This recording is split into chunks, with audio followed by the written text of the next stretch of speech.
ineza y'Imana.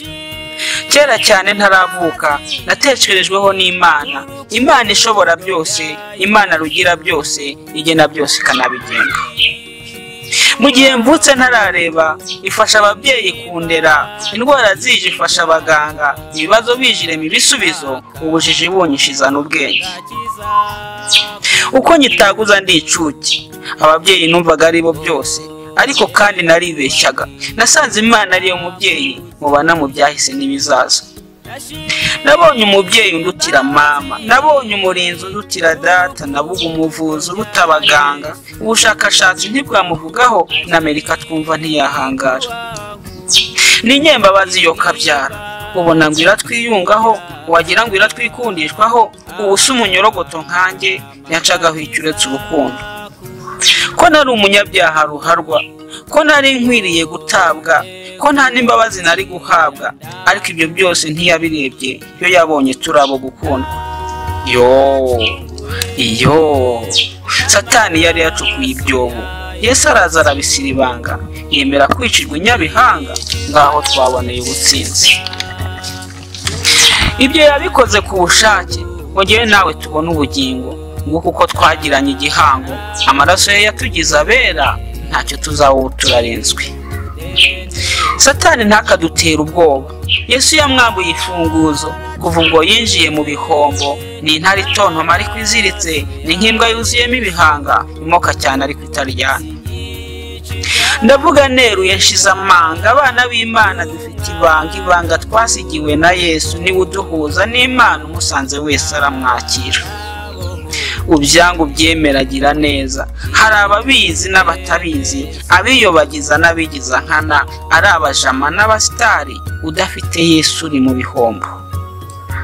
Si ibanga ngo ndarizika, si umutungo ngo ndawusesa, sinamazimwe ngo hari icyo mba.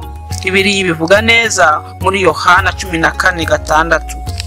Yesu niwe nzira y'ukuri n'ubugingo, ntawe ujya mu ijuru atamujyanye. Uko ni ukuri kw'ijambo ry'Imana, ubu ari ku rugi arimo akomanga, umwemera wese aramwakira. Iyi si dutuyemo ihishe byinshi, ariko kandi n'iby'agahe gato. Umwami twategereje kenshi, imyaka ibihumbi n'amagana, vuba bidatinze agiye kuza. Dusaba Imana abasaruzi baze mu isi basarure, uko imyaka yeze ikabona izuba, ikabura baza gusarura, gusa tusabe Yesu tuzahabwa. Wa mucunguzi twe dushima, tugashimangira ishema n'isheja, yashinze asanga tw'abanyabyaha, tukihutira kumubamba, ariko akaba yicaye ku ntebe y'imbabazi. Mbega ibyiza by'uwo mwami, ni Yesu Kristo mbanza iteka, imbabazi yatanze ni umurundi, ibimuranga ni urukundo, udutera iteka iri sengesho. Umwana utanga kandi utuje, wowe udutera ubutoni utunze, uduha ubuhanga bwa gihanzi, ukaduha impano z'umwuka wera, tugusabye kandi tukwizeye. Imbaraga zawe zigabe muri iyi si, abana bawe zitugeremo, tuzikoreshe mu bwami bwawe, twamamaza ubutumwa bwiza, maze udutoranye tuba intore. Nk'uko watoranije Danieli, Isaka, Yakobo na Dawidi, Mose, Yoshuwa ndetse n'abandi, natwe twese turabishaka, Mwuka wera ategeka uganze. Muhirwe Eric imbata ya Yesu, umuhungu wahiriwe n'Imana, Uwiteka niwe mwungeri wanjye sizakena, andyamisha mu cyanya cy'ubwatsi bubisi, anjyana iruhande rw'amazi adasuma, asubiza intege mu bugingo bwanjye, anyobora inzira yo gukiranuka kubw'izina rye.